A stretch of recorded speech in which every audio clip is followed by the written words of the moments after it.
ਸਤਿ ਸ਼੍ਰੀ ਅਕਾਲ। ਤੁਸੀਂ ਜੁੜੇ ਹੋਏ ਹੋ ਪੰਜਾਬੀ ਡੀਐਸਏ ਦੇ ਨਾਲ ਤੇ ਮੈਂ ਹਾਂ ਪ੍ਰਵੀਨ ਸ਼ਰਮਾ ਲੈ ਕੇ ਹਾਜ਼ਰ ਹਾਂ ਪ੍ਰੋਗਰਾਮ ਖਬਰ ਤੇ ਨਜ਼ਰ। ਖਬਰ ਤੇ ਨਜ਼ਰ ਪ੍ਰੋਗਰਾਮ ਦੇ ਵਿੱਚ ਕੀ ਅਹਿਮ ਤੇ ਕੀ ਖਾਸ ਖਬਰਾਂ ਨੂੰ ਲੈ ਕੇ ਚਰਚਾ ਕਰਨ ਦੇ ਲਈ ਜੁੜ ਚੁੱਕੇ ਨੇ ਪੰਜਾਬ ਤੋਂ ਸੀਨੀਅਰ ਪੱਤਰਕਾਰ ਅਤੇ ਐਕਟਿਵਿਸਟ ਦੀਪਕ ਸ਼ਰਮਾ ਚਨਾਰਥਲ ਜੀ। ਸ਼ਰਮਾ ਸਤਿ ਸ਼੍ਰੀ ਅਕਾਲ, ਸਵਾਗਤ ਹੈ ਜੀ ਪੰਜਾਬੀ ਡੀਐਸਏ। ਸਤਿ ਸ਼੍ਰੀ ਅਕਾਲ ਪ੍ਰਵੀਨ ਜੀ, ਸਾਰੇ ਦਰਸ਼ਕਾਂ ਨੂੰ, ਸਾਰੇ ਸਰੋਤਿਆਂ ਨੂੰ ਪਿਆਰ ਭਰੀ ਸਤਿ ਸ਼੍ਰੀ ਅਕਾਲ। ਸਤਿ ਸ਼੍ਰੀ ਅਕਾਲ ਜੀ। ਪ੍ਰੋਗਰਾਮ ਦੇ ਵਿੱਚ ਅੱਗੇ ਵਧਣ ਤੋਂ ਪਹਿਲਾਂ ਧੰਨਵਾਦ ਕਰਦੇ ਚੱਲੀਏ ਸਪਾਂਸਰਸ ਦਾ, ਜਿਹੜੇ ਜ਼ਰੀਆ ਬਣਦੇ ਨੇ ਇਹਨਾਂ ਪ੍ਰੋਗਰਾਮਾਂ ਨੂੰ ਤੁਹਾਡੇ ਤੱਕ ਪਹੁੰਚਾਉਣ ਦੇ ਲਈ। ਖਾਲਸਾ ਇੰਸ਼ੋਰੈਂਸ ਏਜੰਸੀ ਵਾਲੇ, ਜਿਨ੍ਹਾਂ ਤੋਂ ਤੁਸੀਂ ਹਰ ਤਰੀਕੇ ਦੀ ਇੰਸ਼ੋਰੈਂਸ ਲੈ ਸਕਦੇ ਹੋ। ਇੰਸ਼ੋਰੈਂਸ ਬਾਰੇ ਪਤਾ ਕਰਨ ਦੇ ਲਈ ਇਹਨਾਂ ਦਾ ਨੰਬਰ ਹੈ 408-272-2500। ਇਹ 1992 ਤੋਂ ਲਗਾਤਾਰ ਇੰਸ਼ੋਰੈਂਸ ਬਿਜ਼ਨਸ ਦੇ ਵਿੱਚ ਸ਼ਾਨਦਾਰ ਸੇਵਾਵਾਂ ਦੇ ਰਹੇ ਨੇ ਤੇ ਅਮਰੀਕਾ ਭਰ ਦੇ ਵਿੱਚ ਇੰਸ਼ੋਰੈਂਸ ਕਰਦੇ ਨੇ। ਓਬਾਮਾ ਕੇਅਰ, ਮੈਡੀਕੇਅਰ ਜਾਂ ਫਿਰ ਕਵਰਡ ਕੈਲੀਫੋਰਨੀਆ ਬਾਬਤ ਪਾਲਿਸੀ ਕਰਵਾਉਣ ਦੇ ਲਈ, ਸਲਾਹ ਲੈਣ ਦੇ ਲਈ ਅੱਜ ਹੀ ਕਾਲ ਕਰੋ 408-272-2500 ਤੇ। ਟਰਕੀਅਨ ਇਮੀਗ੍ਰੇਸ਼ਨ ਲਾ ਫਰਮ ਵਾਲੇ, ਜੇ ਟਰਕੀਅਨਾਂ, ਟੋਨੀ ਟਰਕੀਅਨਾਂ ਦੇ ਨਾਲ ਤੁਸੀਂ ਯੂਐਸ ਇਮੀਗ੍ਰੇਸ਼ਨ ਬਾਬਤ ਕੋਈ ਵੀ ਸਲਾਹ ਕਰਨੀ ਹੈ, ਕੋਈ ਵੀ ਸਵਾਲ ਪੁੱਛਣਾ ਤੇ ਇਹਨਾਂ ਦਾ ਨੰਬਰ ਹੈ 415-909-0503। ਗੁਰਦੀਪ ਸਿੰਘ ਬਿਰਦੀ ਕਲੋਵਿਸ, ਮਨਦੀਪ ਸਿੰਘ, ਸੰਦੀਪ ਕੌਰ ਸੈਨ ਹੋਜ਼ੇ, ਅਮਰੀਕ ਸਿੰਘ ਅਟਵਾਲ, ਜਰਨੈਲ ਸਿੰਘ ਯੂਬਾ ਸਿਟੀ, ਗੁਰਨਾਮ ਸਿੰਘ ਐਂਟੀਲੋਪ ਤੇ ਜਰਨੈਲ ਸਿੰਘ ਸਿਆਟਲ ਤੋਂ।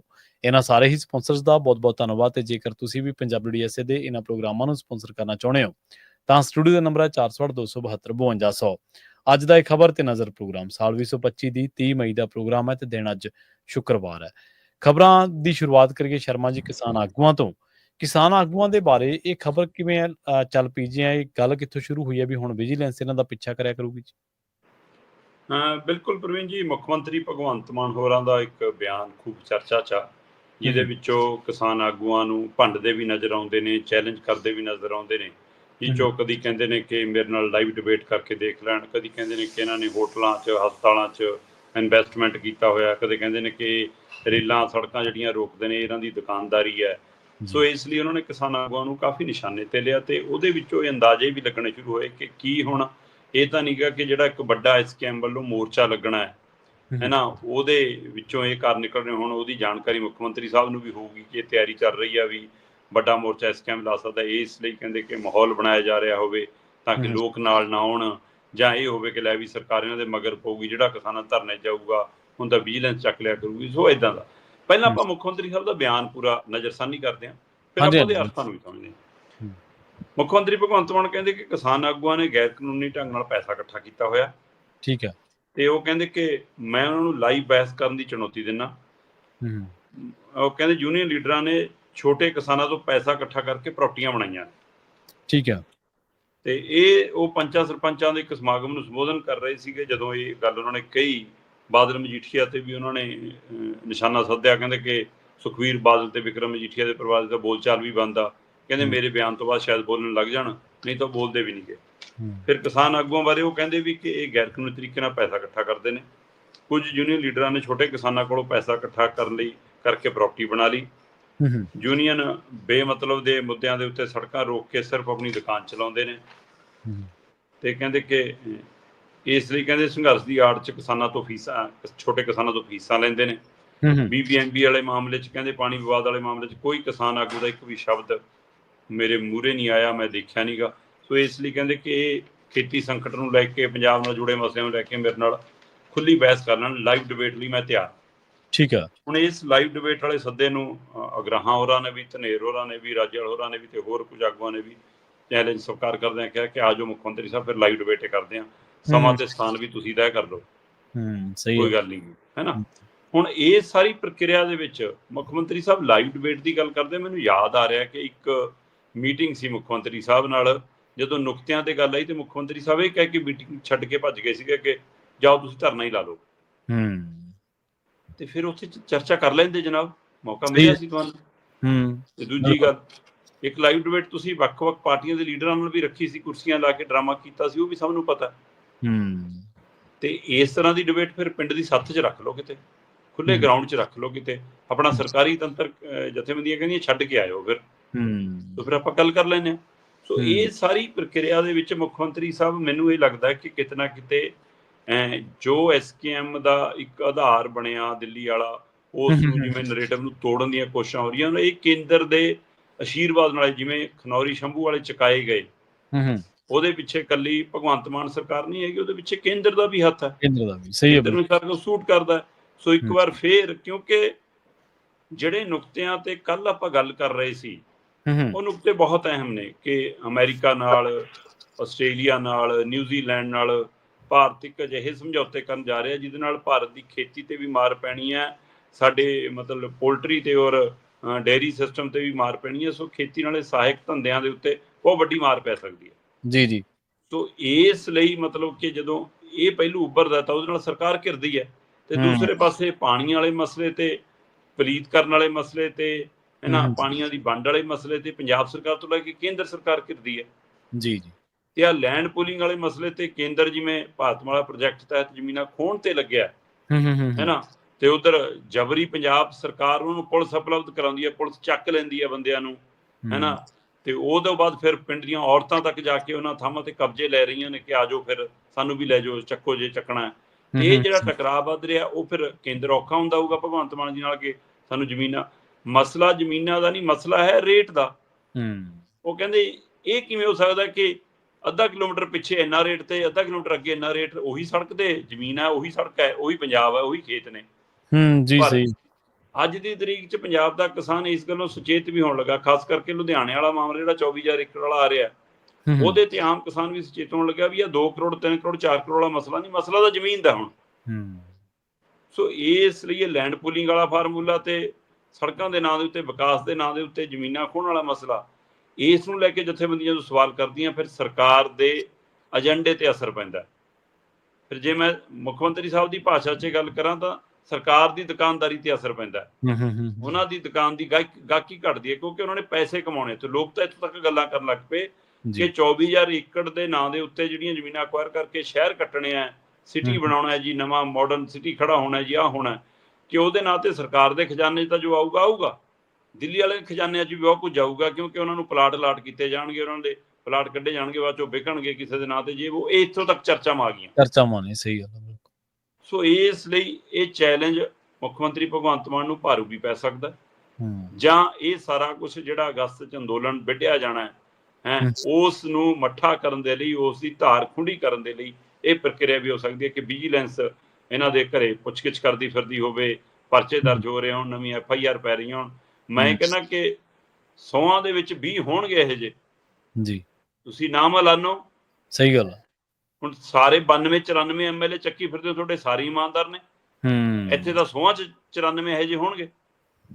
ਸੋ ਇਸ ਲਈ ਫਿਰ ਉੱਥੇ ਜਾਂਚ ਉਹੀ ਜੀ ਕਰਾ ਲਓ, ਉਹੀ ਜੀ ਜਾਂਚ ਉੱਧਰ ਕਰਾ ਲਓ, ਜਿਹੜੇ ਗਲਤ ਨੇ ਉਹਨਾਂ ਨੂੰ ਕਾਰਵਾਈ ਕਰੋ, ਪੁੱਛੋ ਗਿੱਛੋ, ਪਰ ਉਹਨਾਂ ਦੀ ਆੜ ਦੇ ਵਿੱਚ ਸਾਰਿਆਂ ਨੂੰ ਜਦੋਂ ਬਦਨਾਮ ਕਰਦੇ ਹੋ ਤਾਂ ਫਿਰ ਇਹ ਸੰਘਰਸ਼ ਨੂੰ ਤੁਸੀਂ ਖੋਰਾ ਲਾਉਣਾ, ਕਿਉਂਕਿ ਇੱਕੋ ਇੱਕ ਧਿਰ ਹੈ ਜਿਹੜੀ ਹੁਣ ਸਰਕਾਰ ਨੂੰ ਸਵਾਲ ਕਰਦੀ ਹੈ। ਬਿਲਕੁਲ ਸਹੀ ਹੈ, ਠੀਕ ਹੈ। ਖਾਮੀਆਂ ਹੋਣਗੀਆਂ ਉਹਨਾਂ 'ਚ ਬਹੁਤ, ਤੇ ਇਸ ਲਈ ਉਸ ਖਾਮੀਆਂ ਦੇ ਹਵਾਲੇ ਨਾਲ ਅਗਲਿਆਂ ਦੇ ਘਰੇ ਜਾ ਕੇ ਤੁਸੀਂ ਜੇ ਕਾਰਵਾਈਆਂ ਪਾਉਣ ਨੂੰ ਫਿਰਦੇ ਹੋ ਤਾਂ ਤੁਸੀਂ ਸੰਘਰਸ਼ ਦਾ ਰਾਹ ਰੋਕਣਾ ਚਾਹੁੰਦੇ ਹੋ ਕਿ ਤੁਹਾਨੂੰ ਸਰਕਾਰ ਨੂੰ ਕੋਈ ਸਵਾਲ ਨਾ ਕਰੇ, ਤੁਸੀਂ ਚਾਹੇ ਜੋ ਮਰਜ਼ੀ ਕਰੋ।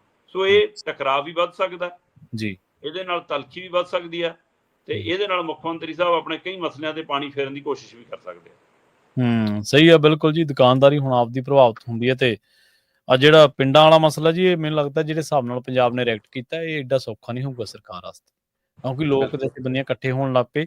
ਸਰਕਾਰ ਪਿੰਡਾਂ 'ਚੋਂ ਚੱਲਦੀ ਕਿਹੜੇ ਪਾਸੇ ਨੂੰ ਪੈ ਗਈ ਹੈ ਜੀ, ਇਹ ਤਾਂ ਪਿੰਡਾਂ ਨੂੰ ਹੀ ਪੈ ਗਏ ਹੈ।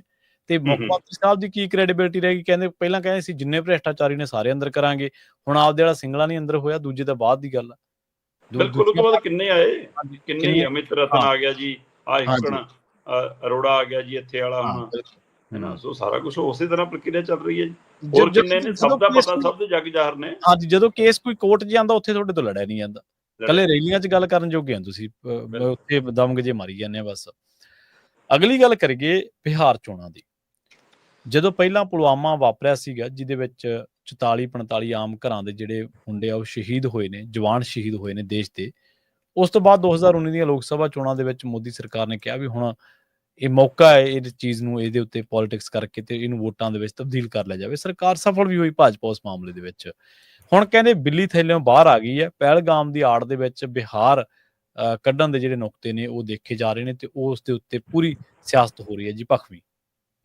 ਪ੍ਰਵੀਨ ਜੀ, ਜਦੋਂ ਇਹ ਪਹਿਲਗਾਮ ਘਟਨਾ ਵਾਪਰੀ ਸੀ ਜੀ, ਉਸ ਘਟਨਾ ਦੇ ਹਮਲੇ ਦੇ ਅਗਲੇ ਦਿਨ ਹੀ ਨਰਿੰਦਰ ਮੋਦੀ ਜੀ ਬਿਹਾਰ ਗਏ ਸੀ ਜੀ, ਔਰ ਆਪਾਂ ਉਸੇ ਦਿਨ ਚਰਚਾ ਕਰ ਰਹੇ ਸੀ ਕਿ ਲੋਕ ਇਹਦੇ ਵਿੱਚੋਂ ਇਹ ਸੁਣਨ ਲੱਗੇ ਨੇ ਕਿ ਕਿਤੇ ਚੋਂ ਬਿਹਾਰ ਤਾਂ ਨਹੀਂ ਨਿਕਲੂਗਾ।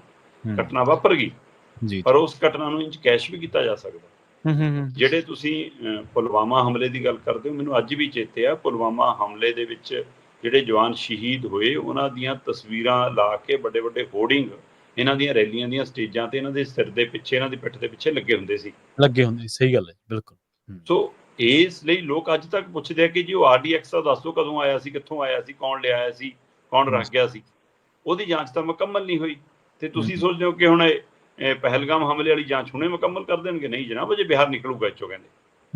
ਇਹ ਚਰਚਾ ਕਿੱਥੋਂ ਤੁਰੀ? ਅਗਲੇ ਦਿਨ ਤੁਸੀਂ ਵਿਦੇਸ਼ ਦੌਰਾ ਛੱਡ ਕੇ ਪਰਤਦੇ ਹੋ ਤੁਸੀਂ, ਪਰ ਉਸ ਥਾਂ ਦੇ ਉੱਤੇ ਜਾਣ ਦੀ ਬਜਾਏ, ਉਹਨਾਂ ਲੋਕਾਂ ਕੋਲ ਜਾਣ ਦੀ ਬਜਾਏ, ਉਹਨਾਂ ਪਰਿਵਾਰਾਂ ਕੋਲ ਜਾਣ ਦੀ ਬਜਾਏ ਬਿਹਾਰ ਪੰਚਾਂ ਸਰਪੰਚਾਂ ਦੀ ਬੈਠਕ ਨੂੰ ਸੰਬੋਧਨ ਕਰਨ ਜਾਂਦੇ ਹੋ, ਫਿਰ ਅਰਥ ਤਾਂ ਰਾਜਨੀਤਿਕ ਨਿਕਲਣਗੇ ਜਨਾਬ। ਤੇ ਉਹ ਤੋਂ ਬਾਅਦ ਹੁਣ ਕੱਲ ਬਿਹਾਰ ਦੇ ਵਿੱਚ ਇੱਕ ਰੈਲੀ ਸੀ ਇਹਨਾਂ ਦੀ, ਇੱਕ ਆਯੋਜਨ ਸੀ। ਉਹ ਆਯੋਜਨ ਉਹਨਾਂ ਸਫਲਤਾ ਨਹੀਂ ਹੋਇਆ, ਉਹਦੀ ਹਵਾ ਜੀ ਤਾਂ ਖਾਸੀ ਨਿਕਲ ਗਈ, ਪਰ ਉੱਥੇ ਜਿਹੜਾ ਨਰੇਟਿਵ ਸਿਰਜਿਆ ਮੋਦੀ ਜੀ ਨੇ ਉਹ ਇਹੀ ਸੀ ਕਿ ਮੈਂ ਹਮਲੇ ਤੋਂ ਅਗਲੇ ਦਿਨ ਤੁਹਾਡੇ ਕੋਲ ਆਇਆ ਸੀ, ਠੀਕ ਹੈ ਜੀ, ਤੇ ਮੈਂ ਤੁਹਾਡੇ ਨਾਲ ਵਾਅਦਾ ਕਰਕੇ ਗਿਆ ਸੀ ਤੇ ਮੈਂ ਹੁਣ ਉਹ ਵਾਅਦਾ ਪੂਰਾ ਕਰਕੇ ਵਾਪਸ ਆਇਆ ਸੀ। ਮਿਸ਼ਨ ਸੰਦੂਰ ਤਹਿਤ ਉਹਨਾਂ ਦੇ ਟਿਕਾਣਿਆਂ ਨੂੰ ਮਤਲਬ ਖੰਡਰ ਚ ਬਦਲਤਾ, ਜੇ ਕੋਈ ਹਮਲਾ ਕਰੂਗਾ ਉਹਨੂੰ ਉਹਦੀਆਂ ਖੁੱਡਾਂ ਚ ਘੁਸ ਕੇ ਮਾਰਾਂਗੇ, ਹੈ ਨਾ, ਮੈਂ ਤੁਹਾਡੀ ਭਾਸ਼ਾ ਚ ਗੱਲ ਕਰਕੇ ਦੱਸਦਾ, ਉਹੋ ਜਿਹਾ ਬਿਆਨ। ਸਵਾਲ ਤਾਂ ਅਜੇ ਤੱਕ ਮੁਲਕ ਪੁੱਛੀ ਜਾਂਦਾ ਜੀ, ਇਹ ਤਾਂ ਦੱਸ ਦਿਓ ਕਿ ਉਹ ਮਕਾਨ, ਉਹਨਾਂ ਦੇ ਰਹਿਸ਼ੀ ਟਿਕਾਣੇ ਖੰਡਰ ਬਣ ਗਏ, ਉਹਨਾਂ ਅੱਤਵਾਦੀਆਂ ਦਾ ਕੀ ਹੋਇਆ ਜਿਹੜੇ ਹਮਲਾ ਕਰਕੇ ਗਏ ਸੀ? ਉਹਨਾਂ ਦੀ ਨਿਸ਼ਾਨਦੇਹੀ ਹੋਈ, ਉਹਨਾਂ ਦੀ ਪੈੜ ਦੱਬੀ ਜੀ, ਉਹ ਕਿੱਥੋਂ ਆਏ, ਕਿੱਥੇ ਗਏ, ਲੱਭੇ ਕਿਤੇ? ਉਹ ਦੱਸ ਦਿਓ। ਤੁਸੀਂ ਭਾਰਤ ਦੀ ਸੰਸਦ ਚ ਪੂਰੀ ਫੌਜੀ ਕਾਰਵਾਈ ਦਾ ਜਵਾਬ ਦੇ ਦਿਓ ਕਿ ਅਸੀਂ ਆਪਣਾ ਕਿੰਨਾ ਗਵਾਇਆ, ਕਿੰਨਾ ਨੁਕਸਾਨ ਕਰਾਇਆ, ਕਿੰਨੇ ਜਵਾਨ ਸ਼ਹੀਦ ਕਰਾਏ, ਕਿੰਨੇ ਆਮ ਸਿਵਲੀਅਨ ਮਾਰੇ ਗਏ। ਜੀ ਕਿ ਆਜੋ ਕਰ ਲਓ ਜੀ ਚਰਚਾ। ਵਿਦੇਸ਼ਾਂ ਨੂੰ ਵਫਦ ਭੇਜੇ, ਉਹਦੇ ਉੱਤੇ ਤਾਂ ਗੱਲ ਹੋ ਰਹੀ ਆ, ਪਰ ਇਸ ਪਹਿਲੂ ਕੋਈ ਗੱਲ ਨਹੀਂ ਹੋ ਰਹੀ। ਸੋ ਪ੍ਰਧਾਨ ਮੰਤਰੀ ਮੋਦੀ ਜੀ ਕੱਲ ਬਿਹਾਰ ਦੇ ਸਾਸਾਰਾਮ ਦੇ ਵਿੱਚ ਇੱਕ ਰੈਲੀ ਨੂੰ ਸੰਬੋਧਨ ਕਰ ਰਹੀ ਸੀ, 33 ਮਿੰਟ ਭਾਸ਼ਣ ਦਿੱਤਾ। ਠੀਕ ਹੈ ਜੀ। ਤੇ 33 ਮਿੰਟ ਦੇ ਭਾਸ਼ਣ ਦੇ ਵਿੱਚ ਬਾਰ-ਬਾਰ ਪਹਿਲਗਾਮ ਦੀ ਘਟਨਾ, ਮਿਸ਼ਨ ਸੰਦੂਰ, ਆਪਣੀਆਂ ਰਗਾਂ, ਹੈ ਨਾ, ਫੌਜੀ ਕਾਰਵਾਈ ਦਾ ਕ੍ਰੈਡਿਟ, ਇਹ ਸਾਰਾ ਕੁਝ ਲੈਣ ਦੀ ਕਾਰਵਾਈ ਨਜ਼ਰ ਆਈ। ਔਰ ਫਿਰ ਕਿਉਂ ਨਹੀਂ ਚਰਚਾ ਹੋਊਗੀ ਜੀ ਕਿ ਹੁਣ ਇਹਦੇ ਤੇ ਰੋਟੀਆਂ ਸੇਕੀਆਂ ਜਾ ਰਹੀਆਂ ਨੇ। ਉਹ ਪਾਤਰ ਸਾਹਿਬ ਦੀ 17 ਕੇ ਜਦੋਂ ਤੱਕ ਉਹ ਲਾਸ਼ਾਂ ਗਿਣਦੇ, ਆਪਾਂ ਵੋਟਾਂ ਗਿਣ ਲਈਏ। ਸੋ ਇਹ ਉਸ ਗੱਲ ਦੇ ਕਿਤੇ ਨਾ ਕਿਤੇ ਪ੍ਰਤੀਕ ਬਣਦਾ। ਔਰ ਮੋਦੀ ਹੋਰਾਂ ਨੇ ਇਹ ਪਹਿਲੀ ਵਾਰ ਨਹੀਂ, ਇਹ ਹਰ ਵਾਰ ਵਰਤਿਆ। ਜੇ ਕੋਈ ਘਟਨਾ ਹੋਈ ਹੈ ਤਾਂ ਉਹਨੂੰ ਕੈਸ਼ ਕੀਤਾ। ਸੋ ਇਹ ਸ਼ੋਭਦਾ ਨਹੀਂ ਹੁੰਦਾ, ਪਰ ਉਹ ਕਹਿੰਦੇ ਕਿ ਸਾਨੂੰ ਸੂਟ ਕਰਦਾ। ਸੋ ਨਾ ਬਿਹਾਰ ਬਾਰਡਰ ਤੇ ਬੈਠਾ ਹੈ ਨਾ, ਜਿਹੜੇ ਬਿਹਾਰ ਵਾਲੇ ਇੱਥੋਂ ਕੰਮ ਕਰਦੇ ਸੀ, ਫੈਕਟਰੀਆਂ ਵਾਲੇ, ਪੰਜਾਬ ਦੀਆਂ ਫੈਕਟਰੀਆਂ, ਕਹਿੰਦੇ ਉਹ ਮੁੜ ਕੇ ਆਉਣ ਨੂੰ ਤਿਆਰ ਨਹੀਂ ਸੀ। 6-6 ਮਹੀਨੇ ਦੀ ਐਡਵਾਂਸ ਦੇਣ ਨੂੰ ਫਿਰਦੇ ਆ ਉਹਨਾਂ ਨੂੰ, ਠੀਕ ਹੈ ਨਾ। ਉਹ ਮੁੜ ਕੇ ਆਉਣ ਨੂੰ ਤਿਆਰ। ਸਭ ਨੂੰ ਪਤਾ ਕਿ ਚੋਣਾਂ ਤੋਂ ਬਾਅਦ ਹੀ ਆਉਣਗੇ, ਉਹਨੂੰ ਪਤਾ ਕਿ ਉੱਥੇ ਤਨਖਾਹ ਜੋਗਾ ਕੰਮ ਤਾਂ ਸਾਡਾ ਉੱਥੇ ਹੋਈ ਜਾਣਾ, ਹੁਣ ਹੋਈ ਜਾਣਾ। ਸਹੀ ਗੱਲ ਹੈ ਜੀ, ਬਿਲਕੁਲ। ਫਿਰ ਸਾਨੂੰ ਇੱਥੇ ਆਉਣ ਦੀ ਕੀ ਲੋੜ ਹੈ ਹਲੇ? ਸੋ ਇਹ ਸਾਰੇ ਸਵਾਲ ਖੜੇ ਹੋ ਗਏ ਕਿ ਇਹਦਾ ਮਤਲਬ ਪਹਿਲਗਾਮ ਦੇ ਵਿੱਚੋਂ ਮੋਦੀ ਜੀ ਬਿਹਾਰ ਕੱਢਣਾ ਚਾਹੁੰਦੇ ਸੀ ਜਾਂ ਇਹ ਕੱਢਿਆ ਜਾ ਰਿਹਾ। ਸੋ ਇਹਨੂੰ ਕਿੰਨਾ ਕੁ ਹਵਾ ਮਿਲਦੀ ਹੈ, ਕਿੰਨੀ ਕੁ ਨਹੀਂ, ਇਹ ਤਾਂ ਵੋਟਾਂ ਤੈਅ ਕਰਨਗੀਆਂ। ਪਰ ਇਹ ਕੋਸ਼ਿਸ਼ਾਂ ਜਾਰੀ ਹੋ ਗਈਆਂ, ਬਿੱਲੀ ਥੈਲਿਓਂ ਬਾਹਰ ਆ ਗਈ ਹੈ। ਬਿਲਕੁਲ ਜੀ। ਤੇ ਉਧਰ ਲੱਗਦੇ ਹੱਥ ਗੱਲ ਕਰ ਲਈਏ ਏਅਰ ਚੀਫ ਮਾਰਸ਼ਲ ਦੀ, ਜਿਨ੍ਹਾਂ ਨੇ ਸਿਸਟਮ ਦੇ ਬਹਾਨੇ ਸਰਕਾਰ ਨੂੰ ਘੇਰਿਆ ਜੀ। ਬਿਲਕੁਲ ਜੀ। ਭਾਰਤੀ ਏਅਰ ਚੀਫ ਮਾਰਸ਼ਲ ਸਰਦਾਰ ਅਮਰਪ੍ਰੀਤ ਸਿੰਘ ਹੋਰੀ, ਹਵਾਈ ਫੌਜ ਦੇ ਮੁਖੀ ਸਰਦਾਰ ਅਮਰਪ੍ਰੀਤ ਸਿੰਘ ਹੋਰੀ, ਉਹਨਾਂ ਨੇ ਇੱਕ ਵੱਡਾ ਸਵਾਲ ਖੜਾ ਕੀਤਾ। ਠੀਕ ਹੈ ਜੀ। ਉਹ ਕਹਿੰਦੇ ਵੀ ਜਿਹੜੇ ਰੱਖਿਆ ਪ੍ਰੋਜੈਕਟ ਹੁੰਦੇ ਨੇ ਉਹ ਕਦੇ ਵੀ ਸਮੇਂ ਸਿਰ ਪੂਰੇ ਨਹੀਂ ਹੋਏ। ਮਤਲਬ ਉਹਨਾਂ ਦਾ ਐਲਾਨ ਬੜੇ ਜ਼ੋਰ ਸ਼ੋਰ ਨਾਲ ਹੁੰਦਾ ਹੈ, ਸਮਝੌਤੇ ਬੜੀ ਜ਼ੋਰ ਸ਼ੋਰ ਨਾਲ ਹੁੰਦੇ ਨੇ, ਪਰ ਉਹ ਪ੍ਰੋਜੈਕਟ ਕਦੇ ਮੁਕੰਮਲ ਨਹੀਂ ਚੱਲਦੇ। ਖਾਸ ਕਰਕੇ ਉਹਨਾਂ ਨੇ ਮਤਲਬ ਕਿ ਇਹ ਸਾਰਾ ਕੁਝ ਉਸ ਸਮੇਂ ਕਿਹਾ ਜਦੋਂ ਭਾਰਤ ਦੇ ਰੱਖਿਆ ਮੰਤਰੀ ਉਹਨਾਂ ਦੇ ਸਾਹਮਣੇ ਬੈਠੇ ਸੀ। ਰਾਜਨਾਥ ਸਿੰਘ ਦੀ ਹਾਜ਼ਰੀ ਦੇ ਵਿੱਚ ਭਾਰਤੀ ਤਿੰਨੋਂ ਯੂਨਿਟਾਂ ਦੇ ਵਿੱਚੋਂ ਇੱਕ ਯੂਨਿਟ ਦੇ ਮੁਖੀ, ਹਵਾਈ ਫੌਜ ਦੇ ਮੁਖੀ ਵੱਲੋਂ ਇਹ ਬਿਆਨ ਦੇਣਾ ਕਿ ਜੀ ਰੱਖਿਆ ਪ੍ਰੋਜੈਕਟ ਤੈਅ ਸਮੇਂ ਦੇ ਹੱਦ 'ਚ ਪੂਰੇ ਨਹੀਂ ਹੁੰਦੇ, ਇਹ ਠੀਕ ਨਹੀਂ ਹੈ। ਇਹ ਸਿਸਟਮ ਤੇ ਹੀ ਸਵਾਲ ਨਹੀਂ ਗਾ, ਸਰਕਾਰ ਤੇ ਵੀ ਸਵਾਲ ਹੈ। ਸਰਕਾਰ ਤੇ ਵੀ ਸਵਾਲ, ਬਿਲਕੁਲ ਸਹੀ। ਕਿਉਂਕਿ ਇਹ ਐਗਰੀਮੈਂਟ ਕਰਦਾ ਕੌਣ ਹੈ? ਵਿਦੇਸ਼ੀ ਮੁਲਕਾਂ ਨਾਲ ਰੱਖਿਆ ਮੰਤਰਾਲਾ, ਭਾਰਤ ਸਰਕਾਰ। ਉਹ ਸਾਰਾ ਕੁਝ ਉਸ ਪੱਧਰ ਤੇ ਤੈਅ ਹੁੰਦਾ ਕਿ ਇੰਨੇ ਜਹਾਜ਼ ਲੈਣੇ ਆ ਜੀ, ਇੰਨੇ ਆਹ ਰਾਕਟ ਲੈਣੇ ਆ ਜੀ, ਇੰਨੀਆਂ ਮਿਜ਼ਾਈਲਾਂ ਲੈਣੀਆਂ ਜੀ, ਆਹ ਸਮਾਨ ਲੈਣਾ ਜੀ। ਕਹਿੰਦੇ ਕਿ ਜਦੋਂ ਸਮਝੌਤੇ ਹੋ ਰਹੇ ਹੁੰਦੇ ਆ, ਫਿਰ ਮਾਸਟਰ ਸਾਹਿਬ ਕਹਿੰਦੇ ਕਿ ਜਦੋਂ ਸਮਝੌਤੇ ਹੋ ਰਹੇ ਹੁੰਦੇ ਸਾਨੂੰ ਤਦ ਵੀ ਪਤਾ ਹੁੰਦਾ ਕਿ ਸਮੇਂ ਤੇ ਪੂਰੇ ਨਹੀਂ ਹੋਣੇ। ਸਹੀ ਹੈ। ਪਰ ਤਦ ਵੀ ਇਹ ਸਿਸਟਮ ਕਹਿੰਦੇ ਸਮਝੌਤੇ ਕਰ ਰਿਹਾ ਹੁੰਦਾ ਉਹਦੇ ਬਾਵਜੂਦ। ਹੁਣ ਇਹ ਪਹਿਲਾ ਮੌਕਾ ਨਹੀਂ ਹੈ ਜਦੋਂ ਉਹਨਾਂ ਨੇ ਏਦਾਂ ਸਵਾਲ ਖੜਾ ਕੀਤਾ ਹੋਵੇ ਜੀ। ਉਹ ਕਹਿੰਦੇ ਕਿ ਕੰਟਰੈਕਟ ਸਾਈਨ ਹੋ ਜਾਂਦੇ ਨੇ ਪਰ ਉਹ ਪੂਰ ਨਹੀਂ ਚੜ੍ਹਦੇ। ਠੀਕ ਹੈ। ਇਸੇ ਤਰ੍ਹਾਂ ਦਾ ਬਿਆਨ ਉਹਨਾਂ ਨੇ ਫਰਵਰੀ 2025 ਚ ਵੀ ਦਿੱਤਾ ਸੀ। ਠੀਕ ਹੈ। ਜਦੋਂ ਉਹਨਾਂ ਨੇ ਭਾਰਤ ਦੀ ਇੱਕ ਕੰਪਨੀ ਦਾ ਹਵਾਲਾ ਦੇ ਕੇ ਕਿਹਾ ਸੀਗਾ, ਕਹਿੰਦੇ ਕਿ ਇਹ ਦਮ ਭਰ ਰਹੇ ਨੇ ਕਿ 11 ਤੇਜਸ ਤਿਆਰ ਕਰਕੇ ਦੇਣਗੇ ਇੰਨੇ ਸਮੇਂ 'ਚ, ਕਹਿੰਦੇ ਮੈਨੂੰ ਪਤਾ ਇਹਨਾਂ ਨੇ ਦੇਣੇ ਹੈ ਨਹੀਂ। ਤੇ ਉਹਨਾਂ ਨੇ ਜਦ ਵੀ ਸਵਾਲ ਖੜਾ ਕੀਤਾ ਸੀ ਉਹ ਨਹੀਂ ਮਿਲੇ ਸੀ ਉਸ ਤੈਅ ਸਮੇਂ 'ਚ। ਫਿਰ ਇਸੇ ਤਰ੍ਹਾਂ 9 ਮਾਰਚ ਨੂੰ ਉਹਨਾਂ ਨੇ ਅਮਰੀਕੀ ਰਾਸ਼ਟਰਪਤੀ ਵੱਲੋਂ F-35 ਦੀ ਜਦੋਂ ਆਫਰ ਕੀਤੀ ਗਈ ਤਾਂ ਇਸ ਸੰਬੰਧ ਵਿੱਚ ਉਹਨਾਂ ਨੇ ਕਿਹਾ ਸੀ ਜੀ, ਕਹਿੰਦਾ ਵੀ ਇਹ 5ਵੀਂ ਪੀੜ੍ਹੀ ਦੇ ਜਹਾਜ਼ ਨੇ ਜਿਹੜੇ ਆਪਾਂ ਲੈਣੇ ਆ। ਠੀਕ ਹੈ, ਹੈਨਾ, ਤੇ ਅਗਲੇ ਨੇ ਆਫਰ ਕਰਤੀ ਤੇ ਆਪਾਂ ਖਰੀਦ ਲਿਆ, ਏਦਾਂ ਨਹੀਂ ਹੁੰਦਾ। ਉਹਦੀ ਤਕਨੀਕ, ਉਹਦਾ ਮਾਰ, ਉਹਦੀ ਪ੍ਰਕਿਰਿਆ, ਆਪਣੇ ਮੌਸਮ ਦੇ ਹਿਸਾਬ ਨਾਲ, ਉਰੇ ਦੀ ਸਥਿਤੀ ਦੇ ਹਿਸਾਬ ਨਾਲ, ਉਰੇ ਸੰਸਾਧਨਾਂ ਨਾਲ ਆਪਾਂ ਸਾਰੀਆਂ ਕੁਝ ਬਾਚਣਾ ਹੁੰਦਾ। ਸਹੀ ਹੈ ਜੀ। ਏਅਰ ਮਾਰਸ਼ਲ ਸਾਹਿਬ ਕਹਿੰਦੇ ਕਿ ਤੁਸੀਂ 5ਵੀਂ ਪੀੜ੍ਹੀ ਦੇ ਜਹਾਜ਼ ਜਾਂ ਉਹ ਤਕਨੀਕ ਦੀਆਂ ਚੀਜ਼ਾਂ ਖਰੀਦਣ ਜਾ ਰਹੇ ਹੋ, ਉਹਨਾਂ ਦਾ ਸਮਝੌਤਾ ਕਰਨ ਜਾ ਰਹੇ ਹੋ, ਕੋਈ ਫਰਿੱਜ ਨਹੀਂ ਲੈਣ ਜਾ ਰਹੇ ਕਿ ਦਰਵਾਜ਼ਾ ਖੋਲ ਕੇ ਦੇਖ ਲਿਆ ਅੰਦਰ, ਹਾਂ ਖਾਨੇ ਠੀਕ ਨੇ, ਚਲੋ ਜੀ ਭੇਜ ਦਿਓ ਘਰ ਨੂੰ। ਸਹੀ ਹੈ, ਬਿਲਕੁਲ ਜੀ। ਤੇ ਇਸ ਲਈ ਉਹ ਸਮੇਂ-ਸਮੇਂ ਜਦੋਂ ਇਹ ਬਿਆਨ ਖੜੇ ਕਰਦੇ ਰਹੇ ਨੇ, ਇਹਦਾ ਮਤਲਬ ਇਹ ਜਿਗਰਾ ਚਾਹੀਦਾ, ਇਹ ਦਲੇਰੀ ਚਾਹੀਦੀ ਹੈ। ਹੁਣ ਕੁਝ ਧਿਰਾਂ ਇਹਦੇ ਵਿੱਚੋਂ ਇਹ ਕੱਢਣ ਨੂੰ ਫਿਰਦੀਆਂ ਨੇ, ਕਹਿੰਦੇ ਵੀ ਕਿਤੇ ਇਹ ਤਾਂ ਨਹੀਂਗਾ ਕਿ ਬੀਜੇਪੀ ਦੇ ਅੰਦਰ ਧੜੇ ਨੇ, ਇੱਕ RSS ਵਾਲਾ ਧੜਾ ਹੈ ਜੀ, ਇੱਕ ਮੋਦੀ ਵਾਲਾ ਧੜਾ ਹੈ ਜੀ, ਇੱਕ ਮੋਦੀ ਖੇਮੇ ਦੇ ਅੰਦਰ ਇੱਕ ਹੋਰ ਖੇਮਾ ਹੈ ਜੀ, ਕਿ ਜੇ ਰਾਜਨਾਥ ਦੇ ਸਾਹਮਣੇ ਬੈਠ ਕੇ ਬੋਲ ਰਹੇ ਨੇ, ਕਿਤੇ ਇਹ ਤਾਂ ਨਹੀਂ ਕਿ ਮੋਦੀ ਦੇ ਉਲਟ ਵਾਲੇ ਖੇਮੇ ਨੂੰ ਫਿਰ ਕੁਝ ਲੱਗੀ ਹੋਵੇ ਕਿ ਅੰਦਰ ਕੋਈ ਮਾੜੀ ਜਿਹੀ ਚੰਗਿਆਰੀ ਵਾਲ ਕੇ ਦੇਖ ਲਓ, ਇੱਧਰੋਂ ਤਾਂ ਨਹੀਂ। ਜਿਹੜਾ ਬੰਦਾ ਸਿਸਟਮ ਤੇ ਐਡਾ ਬੜਾ ਸਵਾਲ ਖੜਾ ਕਰ ਸਕਦਾ ਹੈ, ਉਹ ਕਿਸੇ ਦੇ ਇਸ਼ਾਰਿਆਂ ਤੇ ਚੱਲਣ ਜੋਗਾ ਨਹੀਂ ਹੁੰਦਾ। ਫਿਰ ਨਹੀਂ ਹੁੰਦਾ, ਉਹਦੇ 'ਚ ਆਪਣਾ ਦਮ, ਆਪਣੀ ਸ਼ਕਤੀ ਹੁੰਦੀ ਹੈ। ਇਸੇ ਲਈ ਉਹ ਬਾਰ-ਬਾਰ ਇਹ ਸਵਾਲ ਖੜੇ ਕਰ ਰਹੇ ਨੇ। ਹਾਂ, ਕਈ ਇਹਦੇ ਵਿੱਚੋਂ ਕੋਈ ਹੋਰ ਵੀ ਕੱਢ ਸਕਦੇ ਨੇ ਵੀ ਕਿ ਕਿਸੇ ਨੇ ਕਹਾ ਲਿਆ ਹੋਵੇ ਜੀ, ਕਹਿਤਾ ਹੋਵੇ ਜੀ, ਬਾਅਦ ਚੋਂ ਜੇ ਸਵਾਲ ਆਊਗਾ ਕਹਿਣਗੇ ਜੀ ਦੇਖੋ ਜੀ ਇਹ ਤਾਂ ਬਾਗੀ ਪਾਣਾ ਹੈ ਜੀ, ਕਿਉਂਕਿ ਉਹਨਾਂ ਚੋਂ ਫਿਰ ਸਿੱਖ ਵੀ ਲੱਭ ਸਕਦੇ ਨੇ ਜੇ ਉਹਨਾਂ ਦੇ ਚਿਹਰੇ ਚੋਂ। ਹਾਂਜੀ, ਬਿਲਕੁਲ। ਸੋ ਇਹ ਵੀ ਕਈ ਤਰ੍ਹਾਂ ਦੇ ਨੈਰੇਟਿਵ ਲਾਏ ਜਾ ਰਹੇ ਨੇ, ਪਰ ਜੋ ਉਹਨਾਂ ਦੀ ਜੀਵਨ ਸ਼ੈਲੀ ਹੈ, ਜੋ ਡਿਸਿਪਲਿਨ 'ਚ ਰਹਿੰਦੇ ਨੇ, ਉਹਦੇ ਆਧਾਰ ਤੇ ਉਹ ਧਰਮ, ਜਾਤ, ਫਿਰਕਾ, ਇਹਨਾਂ ਚੀਜ਼ਾਂ ਨੂੰ ਪਰੇ ਰੱਖ ਕੇ ਆਪਣੀ ਫੌਜੀ ਡਿਊਟੀ ਨੂੰ ਨਿਭਾਉਂਦੇ ਹੋਏ ਕਹਿੰਦੇ ਕਿ ਉਹਨਾਂ ਦੀ ਇਹ ਬਿਆਨੀਆਂ ਔਰ ਇਹ ਸਿਸਟਮ ਲਈ ਉਹ ਆਪਣੇ ਪੂਰੇ ਸਾਥੀਆਂ 'ਚ ਜਾਣੇ ਜਾਂਦੇ ਨੇ ਪਹਿਲੇ ਦਿਨ ਤੋਂ। ਪਰ ਤੁਹਾਨੂੰ ਜੋ ਆਪਣੀ ਵਿਰਾਸਤ 'ਚੋਂ, ਆਪਣੇ ਧਰਮ 'ਚੋਂ ਜੋ ਮਿਲਿਆ ਹੁੰਦਾ, ਤੁਸੀਂ ਉਹਦਾ ਵੀ ਪ੍ਰਤੀਕ ਹੁੰਦੇ ਹੋ। ਤੁਸੀਂ ਉਹਨੂੰ ਪਰੇ ਕਰਕੇ, ਦਰਕਨਾਰ ਕਰਕੇ ਨਹੀਂ ਤੁਰ ਸਕਦੇ। ਇਹ ਤੁਹਾਨੂੰ ਤੁਹਾਡੇ ਵਿਰਸੇ 'ਚੋਂ ਮਿਲਿਆ, ਤਾਂ ਹੀ ਤੁਸੀਂ ਗਲਤ ਦੇ ਖਿਲਾਫ ਆਵਾਜ਼ ਚੁੱਕ ਰਹੇ ਹੋ। ਇਸ ਲਈ ਇਹਨੂੰ ਇਸ ਨੁਕਤੇ ਨਿਗਾਹ ਤੋਂ ਦੇਖਿਆ ਵੀ ਜਾਣਾ ਚਾਹੀਦਾ। ਸੋ ਖੂਬ ਤਾਰੀਫ ਹੋ ਰਹੀ ਹੈ ਜੀ, ਮੁਲਕ ਭਰ ਦੇ ਵਿੱਚ ਇਹਦੀ ਚਰਚਾ ਇਸ ਬਿਆਨ ਦੀ, ਤੇ ਪੂਰਾ ਮੁਲਕ ਜਿਹੜਾ ਮਤਲਬ ਕਿ ਮੋਦੀ ਹੋਰਾਂ ਦੇ ਉਸ ਕਾਰਵਾਈ ਨੂੰ, ਜਿਵੇਂ ਫੌਜੀ ਕਾਰਵਾਈ ਨੂੰ ਕੈਸ਼ ਕਰਨ ਨੂੰ ਫਿਰਦੇ ਨੇ, ਉਸ ਦੇ ਉੱਤੇ ਇਹ ਜਵਾਬ ਹੈ ਅਮਰਪ੍ਰੀਤ ਸਿੰਘ ਹੋਰਾਂ ਦਾ। ਉਹ ਕਹਿੰਦੇ ਕਿ ਅੱਜ ਦੀ ਲੜਾਈ ਜਦੋਂ ਲੜੀ, ਉਹ ਹਵਾ 'ਚ ਜਾਣੀ ਹੈ, ਫਿਰ ਉਹ ਹਵਾ ਵਾਲੇ ਸਾਧਨਾਂ ਦੇ ਲਈ ਵੀ ਤੁਹਾਨੂੰ ਤਿਆਰ ਰਹਿਣਾ ਚਾਹੀਦਾ। ਇਕੱਲੇ ਸਮਝੌਤੇ ਕਰ ਲੈਣੇ ਨਹੀਂ ਹੁੰਦੇ, ਉਹ ਪ੍ਰੋਜੈਕਟਾਂ ਨੂੰ ਸਿਰੇ ਵੀ ਚੜ੍ਹਨਾ ਹੁੰਦਾ। ਸਰਕਾਰ 'ਚ ਰਹਿ ਕੇ, ਸਰਕਾਰ ਦੇ ਮੁਤਾਬਕ ਕੰਮ ਕਰਕੇ ਤੇ ਸਰਕਾਰ ਦੇ ਕੰਮਾਂ ਉੱਤੇ ਹੀ ਸਵਾਲ ਖੜੇ ਕਰਨਾ ਮਾਦੇ ਵਾਲੇ ਲੋਕਾਂ ਦਾ ਕੰਮ। ਬਿਲਕੁਲ। ਇਹਦੇ ਵਾਸਤੇ ਸਭ ਤੋਂ ਪਹਿਲਾਂ ਜੇ ਲੈਸਨ ਕੋਈ ਚਾਹੀਦਾ ਤੇ ਉਹ ਇਮਾਨਦਾਰੀ ਦਾ। ਇਮਾਨਦਾਰੀ ਦੇ ਨਾਲ ਹੀ ਗੈਰਤ ਆਉਂਦੀ ਹੈ ਨਾ। ਜੇ ਘੁਟਾਲੇ ਕਰਕੇ ਤੁਸੀਂ ਕਹੋ ਕਿ ਮੈਂ ਸਟੇਜਾਂ ਤੋਂ ਨਾਲ ਦੀ ਨਾਲ ਗਲਮਾਂ ਫੜ ਕੇ ਲਾ ਲੈਣਗੇ ਅਗਲੇ। ਸੋ ਜਦੋਂ ਪਤਾ ਹੈ ਤੁਹਾਡੇ ਕਿਰਦਾਰ ਦੇ ਵਿੱਚ ਦਮ ਆ, ਤਾਂ ਫਿਰ ਤੁਹਾਡੇ ਉਸ ਜਦੋਂ ਤੁਸੀਂ ਦਾਅਵਾ ਕਰਦੇ ਹੋ ਉਹਦੇ 'ਚ ਵੀ ਦਮ ਗਿਣਿਆ ਜਾਂਦਾ ਕਿ ਇਹਦੇ 'ਚ ਵੀ ਦਮ ਆ, ਤੇ ਉੱਥੇ ਫਿਰ ਸਰਕਾਰਾਂ ਨੂੰ ਕਾਊਂਟਰ ਕਰਨਾ ਔਖਾ ਹੋ ਜਾਂਦਾ। ਪੰਜਾਬ ਦੇ ਵਿੱਚ ਇੱਕ ਬੜੀ ਵੱਡੀ ਤੇ ਬੜੀ ਮੰਦਭਾਗੀ ਘਟਨਾ ਵਾਪਰੀ ਹੈ ਸ਼ਰਮਾ ਜੀ। ਪਟਾਕਿਆਂ ਦੀ ਫੈਕਟਰੀ ਦੇ ਵਿੱਚ ਧਮਾਕਾ ਹੋਇਆ, 5 ਮੌਤਾਂ ਨੇ ਇਸ ਮਾਮਲੇ ਦੇ ਵਿੱਚ ਹੋਈਆਂ, ਇਸ ਦੁਰਘਟਨਾ ਦੇ ਵਿੱਚ ਹੋਈਆਂ। ਪਰ ਜ਼ਿੰਮੇਵਾਰ ਕੌਣ ਹੈ ਇਹਦਾ ਨਹੀਂ ਹਾਲੇ ਤੱਕ ਪਤਾ ਲੱਗ ਸਕਿਆ ਜੀ। ਪ੍ਰਵੀਨ ਜੀ, ਇਹ ਲੰਬੀ ਖੇਤਰ ਦੀ ਘਟਨਾ ਜੀ। ਲੰਬੀ ਦੇ ਨੇੜੇ ਸ਼੍ਰੀ ਮੁਕਤਸਰ ਸਾਹਿਬ ਦੇ ਖੇਤਰ ਦਾ ਪਿੰਡ ਪੈਂਦਾ, ਉਸ ਸਿੰਘੇ ਵਾਲਾ। ਉਸ ਪਿੰਡ ਦੇ ਵਿੱਚ ਇੱਕ ਫੈਕਟਰੀ ਚੱਲਦੀ ਸੀ, ਜਿੱਥੇ ਰਾਤ 1:30 ਵਜੇ, ਮਤਲਬ ਵੀਰਵਾਰ ਦੀ ਰਾਤ, ਸ਼ੁੱਕਰਵਾਰ ਦੀ ਸਵੇਰ ਦੀ ਇਹ ਘਟਨਾ ਹੈ। ਠੀਕ ਹੈ ਜੀ। ਤੋ ਰਾਤ ਨੂੰ 1:30 ਵਜੇ ਧਮਾਕਾ ਹੁੰਦਾ ਹੈ। ਛੱਤ ਦੇ ਉੱਤੇ 50-60 ਬੰਦੇ ਸੌਂ ਰਹੇ ਸੀ। ਇਸ ਫੈਕਟਰੀ 40 ਦੇ ਕਰੀਬ ਮਜ਼ਦੂਰ ਕਹਿੰਦੇ ਕੰਮ ਕਰਦੇ ਨੇ। ਉੱਥੇ ਹੀ ਰਹਿਸ਼ੀ ਖੇਤਰ ਵੀ ਬਣਾਇਆ ਹੋਇਆ ਉਹਨਾਂ ਮਜ਼ਦੂਰਾਂ ਦਾ। ਉਸੇ ਫੈਕਟਰੀ ਦੇ ਅੰਦਰ ਹੀ ਪ੍ਰੋਡਕਟ ਤਿਆਰ ਹੁੰਦਾ ਸੀ, ਸਾਰਾ ਬਰੂਦ, ਸਾਰਾ ਕੁਛ ਉੱਥੇ ਪਿਆ ਰਹਿੰਦਾ ਸੀ, ਜਿੱਚੋਂ ਪਟਾਕੇ ਤਿਆਰ ਹੁੰਦੇ ਸੀ। ਉਸੇ ਫੈਕਟਰੀ ਦੀ ਇੱਕ ਮੰਜ਼ਿਲ ਦੇ ਵਿੱਚ ਇਹਨਾਂ ਨੂੰ ਮਤਲਬ ਕਿ ਤਿਆਰ ਕਰਕੇ ਉਹ ਛੱਡਣ ਦੀ ਪ੍ਰਕਿਰਿਆ ਜਿਹੜੀ ਹੁੰਦੀ ਹੈ, ਪੈਕਿੰਗ ਕਰਕੇ, ਉਹ ਸਾਰਾ ਵੀ ਇਹਦੇ ਅੰਦਰ ਇਹ ਸਾਰਾ ਕੰਮ ਚੱਲਦਾ ਸੀ। ਉਹ ਸਾਰਾ ਕੁਛ ਇੱਕੋ ਫੈਕਟਰੀ ਦੀ ਛੱਤ ਹੇਠ ਹੋ ਰਿਹਾ ਸੀ।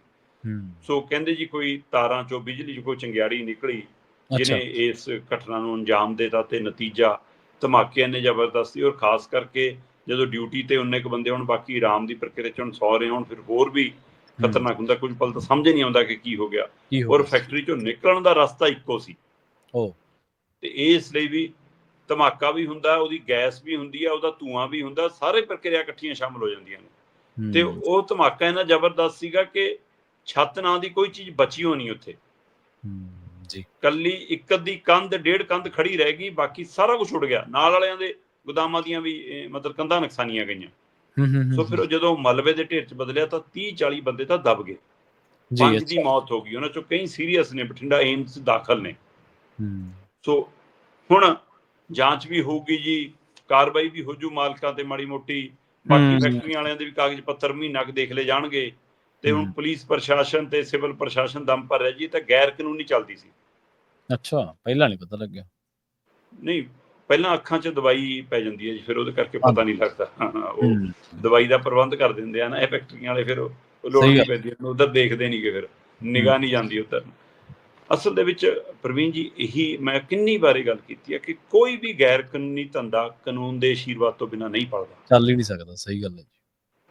ਮਤਲਬ ਇਹ ਕਿਵੇਂ ਹੋ ਸਕਦਾ ਕਿ ਪੁਲਿਸ ਪ੍ਰਸ਼ਾਸਨ ਨੂੰ, ਸਥਾਨਕ ਤੁਹਾਡੇ ਟੌਟ ਨੂੰ, ਜਿਨ੍ਹਾਂ ਨੂੰ ਇਹ ਪਤਾ ਹੁੰਦਾ ਕਿ ਆ ਬੰਦਾ ਕਿੱਥੋਂ ਆਇਆ, ਕਿੱਥੇ ਚੱਲਿਆ ਹੈ ਨਾ, ਉਹਨਾਂ ਨੂੰ ਇਹ ਨਾ ਪਤਾ ਹੋਵੇ ਕਿ ਐਡੀ ਬੜੀ ਫੈਕਟਰੀ ਚੱਲਦੀ ਹੈ, ਇੱਕ ਉਹਦੇ 'ਚ ਆ ਇੰਨੇ ਬੰਦੇ ਕੰਮ ਕਰਦੇ ਨੇ, ਕੀ ਹੋ ਰਿਹਾ।